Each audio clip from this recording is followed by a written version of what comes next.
Economic aid from the new COVID relief law is already flowing to Americans. But as the Biden administration hits the road promoting its benefits, the political debate continues. We get the Republican perspective now from Wyoming Senator John Barrasso. He's the third-ranking Republican in the Senate.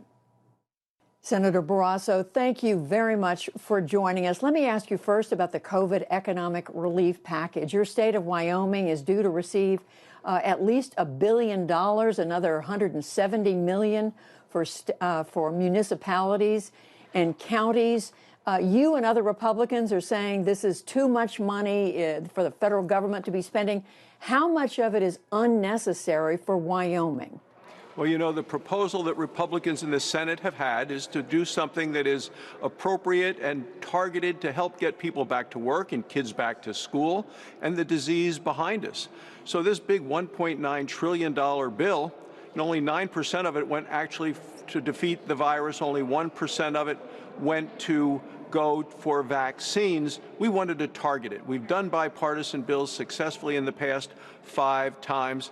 This bill was not supposed to be about $1,400 checks to illegal immigrants or $1,400 checks to felons who are currently in prison or block grants to sanctuary cities. I talked with our governor again on Sunday. Wyoming's getting $1 billion out of the $350 billion. You know, that are going to states. You know, there are 22 governors, Republican and Democrat alike, who sent a letter to say, look, this is a biased approach to giving out the money. It is unfair because so much of this is top-heavy going to the states that shut down the earliest and stayed shut down the longest, and states that acted responsibly in a responsible way, opened up for businesses in a number of ways, are being punished in terms of the way that the money is being distributed. So how much shouldn't Wyoming get? And let me ask it this way, because your fellow Republican Senator Rick Scott of Florida said that governors of Republican states should give the money back. Now, his own governor, Ron DeSantis, said, no, that's wrong, that doesn't make sense.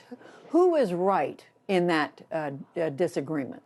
Well, we brought a bill to the floor of the Senate during the final passage of this coronavirus bill and said, if you're going to distribute this kind of money to the states, let's use the same formula that was used with the CARES Act, because that seemed to more fairly distribute the money to the states, because all the states have needs as a result of this.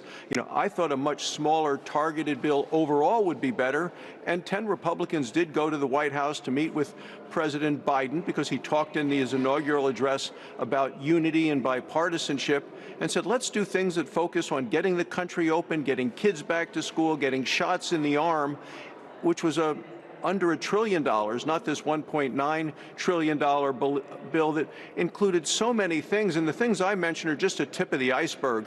And now the president is talking about... If I could interrupt, how much less then should Wyoming get than it's getting? I'm going to tell you that we should do the proportionality of the money ought to be used by the CARES Act, which was if you're going to go $350 billion, New York would get a lot less, California would get a lot less, Illinois would get a lot less, and other states around the country would be getting more. But I'm saying that we shouldn't have done any of this major spending that's unrelated to getting people back to work and kids back to school and the disease behind us. Immigration, as you know, it is an issue ongoing for the last president, for this president. Republicans are criticizing President Biden now for not being tough enough on border issues. He is saying, and he said again in an interview last night, that he's being very clear. He's telling people who are not documented not to come in. Here's part of what he said. I can say quite clearly, don't come. And what we're in the process of getting set up, and it's not going to take a whole long time, is to be able to apply for asylum in place. So don't leave your town or city or community. So, Senator, he is saying don't come. Why then are Republicans blaming him for what's going on at the border? Well, Joe Biden on Inauguration Day signed executive orders his first day in office, which basically turned on the switch that said open borders. He is fully responsible for what's happening at our border right now, whether you want to call it a crisis or a condition. The fact is that the number of unaccompanied minors, an all-time record high. People are coming into the country, adults positive for coronavirus, who are getting on buses and going through the country carrying the disease, and they're told, once you get to your final destination, then be careful and isolate yourself after the fact. Look, this is going to get worse. President Biden has eliminated the stay in Mexico order. He's eliminated the deportations, or at least delayed those. He owns this, and he has to take responsibility for it. Now, the president may not like it, but President Trump actually was successful in disincentivizing people from trying to come to the United States who would be here illegally. And in my opinion, as a result of that, that did help secure the border, and it helped save lives of people who would have otherwise made this very dangerous trek to the United States and subjecting themselves to what happens with the human traffickers, the people that are paid to move them from one place to another in a dangerous journey. But mark my words, Judy, the caravans are coming, and it is time for President Biden to change his policies. Well, I'm sure you know they are turning away all single adults at the border. They are turning away many families at the border. It's only children we know they are allowing in and trying to take care of. And we also know that the increase in immigration began under President Trump. But I finally want to ask you, Senator, a question about the vaccine. All the polls are showing that a large proportion of self-identified Republicans and half of Republican men are saying they do not want the COVID vaccine.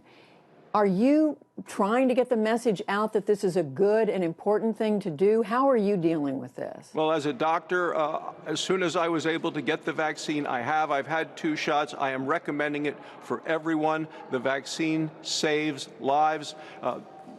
Operation Warp Speed has brought to our country 3 effective vaccines. It is a big part of our economic recovery, our healthcare recovery, getting the country back on a normal track. It is the answer to the prayers of the American people who are saying, what are we going to do about this coronavirus crisis? We're now over a year into it. Judy, I would say everyone should get vaccinated, and it looks like we have enough vaccines because of Operation Warp Speed that everyone can be vaccinated by May. I would recommend it for everyone. Senator John Barrasso of Wyoming, thank you very much. We appreciate it. Thanks, Judy.